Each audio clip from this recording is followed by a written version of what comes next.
प्यारे बच्चों, class 12th का इकोनॉमिक्स में चैप्टर दूसरा चल रहा है और लेक्चर आज 12वां होगा।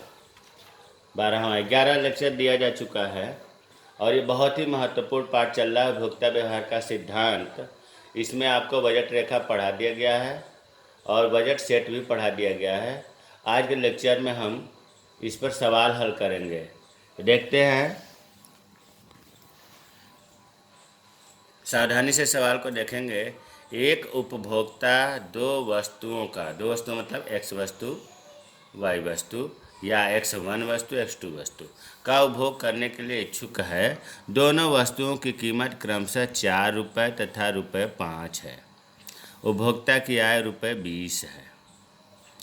इस सवाल को देख करके चार सवाल पूछ रहा है। तो पहला है बजट रेखा के समीकरण को लिखिए। तो पहले हम इसी को देखते हैं। देखो, सबसे पहले अगर बजट से संबंधित आ जाए तो जो दिया रहता है उसे पहले लिखते हैं। तो एक उपभोक्ता दो वस्तु को उपभोग करने के लिए इच्छुक है। दोनों वस्तुओं की कीमत क्रमशः 4 रुपये। क्रमशः मतलब पहली वस्तु, देखो P1 का मतलब होता है पहलू वस्तु की कीमत कितना है, 4 रुपये। अपने मन से नहीं लिख रहा हूँ, ये दिया हुआ है, सवाल में दिया गया है, गिवन। दूसरी वस्तु की कीमत 5 रुपये दिया हुआ है, P2। इसीलिए तो सूत्र को व्याख्या याद करने कर रहा हूँ। P2 बराबर 5। P2 का मतलब हुआ दूसरी वस्तु की कीमत।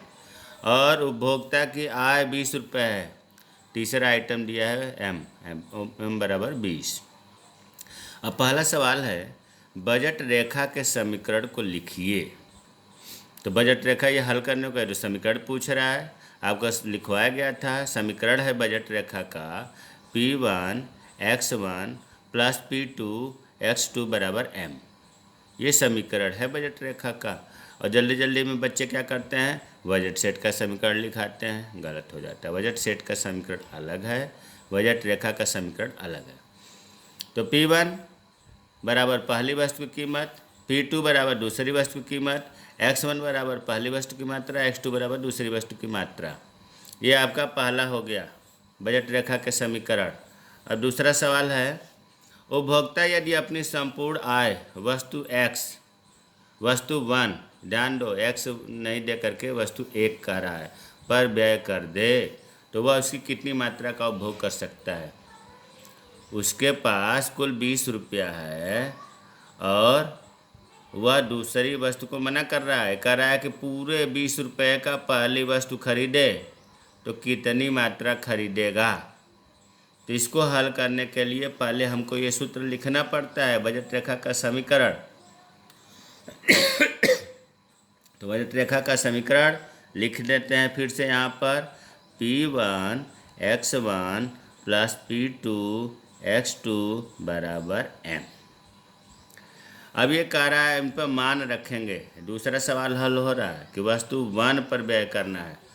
तो वस्तु 1 की कीमत कितना है, 4 रुपये। तो इसके P1 बराबर 4, इसके नीचे 4 रुपये, हम 4 है लिख दिया। और ये x1 ही तो निकालना है, वस्तु 1, और गुणा का भी निशान लगाना है, क्योंकि P1 x1 के बीच में गुणा का निशान छिपा हुआ है। तो गुणा, चलो हम इसको ब्रैकेट में कर दिए ताकि अब क्लियर हो गया। P1 बराबर 4 कहाँ से आया, इसमें दिया हुआ है, और x1 ये हुआ है। x1 और 4 के बीच में गुणा का चिन्ह दिखाने के लिए इसे हमने ब्रैकेट में कर दिया। प्लस P2 5 है, दूसरी वस्तु कीमत, गुणे x2 आपको ये कह रहा है कि दूसरी वस्तु खरीद ही नहीं रहा है, इसका मतलब बिल्कुल नहीं, तो 0 हो जाएगा। x2 के जगह पर मैं 0 रख दिया क्योंकि दूसरी वस्तु नहीं खरीदेगा। बराबर M 20 है, 20। बहुत ही सावधानी के साथ इनके मान रखा जाता है। आप वीडियो को आगे पीछे करके देखिएगा। फिर इसके बाद अब हल करेंगे। तो देखो 4 का x1 में गुणा करेंगे तो ये डिजिट तो है नहीं, फिर ऐसे ही हम लिखते हैं 4 गुणे x1, और ये 5 में 0 का गुणा करेंगे, इतने का तो 0 ही होगा, कोई फर्क नहीं पड़ता। फिर भी आपको लिख दें तो कहेंगे यहाँ से कहाँ गायब हो गया। जीरो बराबर 20। फिर इसके बाद अब देखो जीरो का इसमें जोड़ेंगे तो इतना ही होगा। अब हम सीधे इसको यहाँ लिख रहे हैं x1 हो गया। अब बराबर ये 20 है, 20 ये गुणा के साथ था इसलिए बटा 4 होगा। ये बराबर के इधर गया, x1 यहाँ आ गया, ये 4 इधर गया तो 20/4। जब इसे हम भाग देंगे तो 5 हो गया। इसका मतलब हुआ कि पहली वस्तु का मतलब 5 इकाई खरीदेगा उपभोक्ता। ये चीज़ दूसरे का उत्तर आ गया कि उपभोक्ता यदि अपनी संपूर्ण आय वस्तु 1 पर खर्च किया, वस्तु 1 पर, इसीलिए वस्तु 2 को हमने 0 मान लिया, तो कितनी इकाई खरीदेगा? 5। ये हो गया आपका आंसर। अब तीसरा अब हल करते हैं। यदि वह अपनी संपूर्ण आय वस्तु 2 पर व्यय कर दे, यहाँ पहली वस्तु पर व्यय कर रहा था, यहाँ दूसरी वस्तु पर कर रहा है, तो वह उसकी मात्रा का उपभोग कर सकता है। तो चलिए यहाँ हम हल कर लेते हैं तीसरा फिर वही सूत्र लिखेंगे, ये वाला P1 x1 plus P2 x2 बराबर m। P1 की कीमत कितना दिया है? 4 रुपये।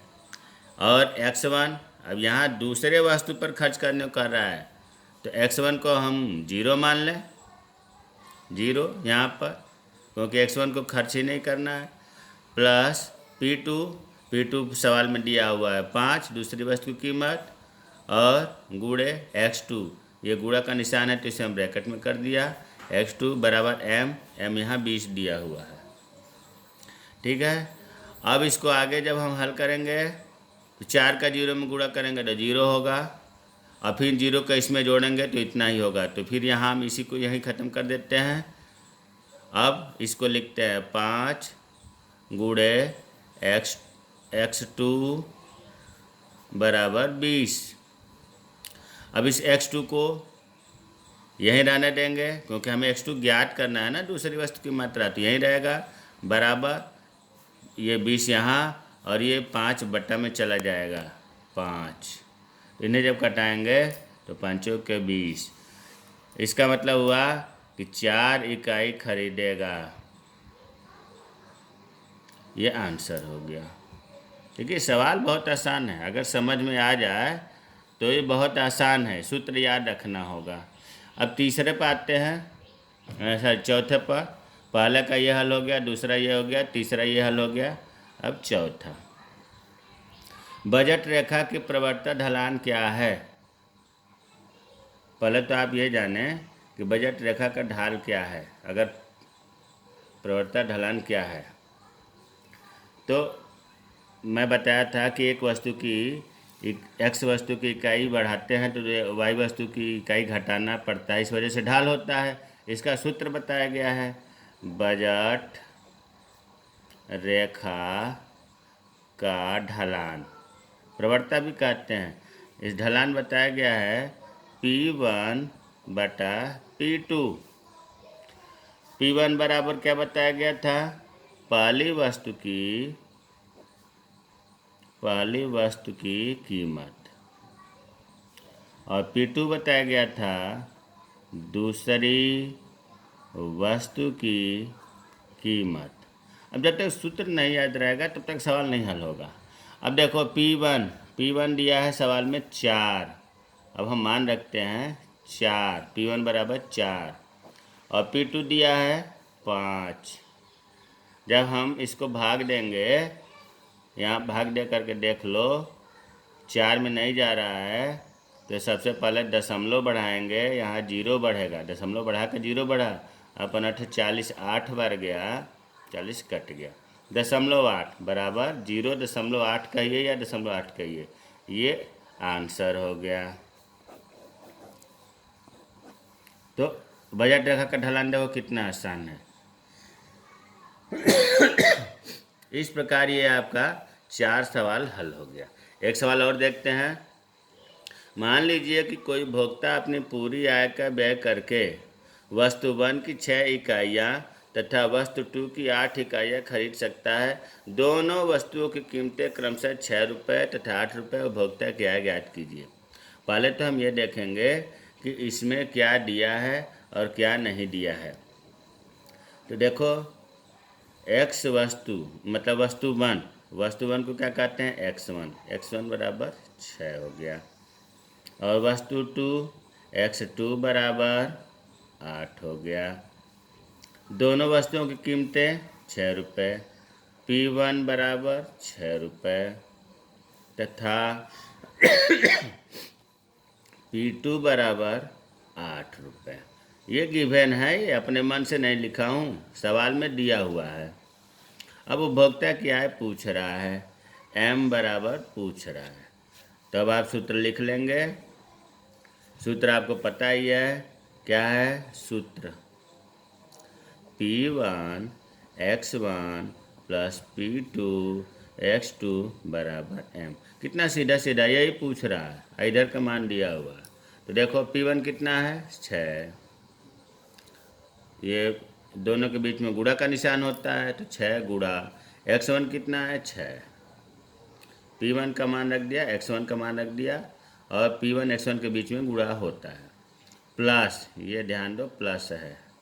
P2 कितना आया है, 8 है, और x2 कितना है, 8 है, तो 8 गुणे 8 बराबर M होगा। इसे हल कर देंगे तो 6 का 6 में गुणा किया तो 36, प्लस 8 का 8 में गुणा किया तो 64। इसे जोड़ देंगे, ये M हो जाएगा। तो 6 4 10 के 0 हाथ लगा ले, 100। उपभोक्ता की आय कितनी हो गई, आंसर उपभोक्ता की आय बराबर 100। तो इस प्रकार ये आपको, हमें उम्मीद है कि समझ में आ गया होगा कि सवाल बिना सूत्र याद किए नहीं हल होगा। बजट रेखा का ढलान का सूत्र हो या उपभोक्ता की आय M ज्ञात करना हो, सवाल याद करना ही पड़ेगा। इसे कॉपी में लिख लीजिएगा, नहीं समझ में आएगा तो पूछ लीजिएगा। जय हिंद, जय भारत।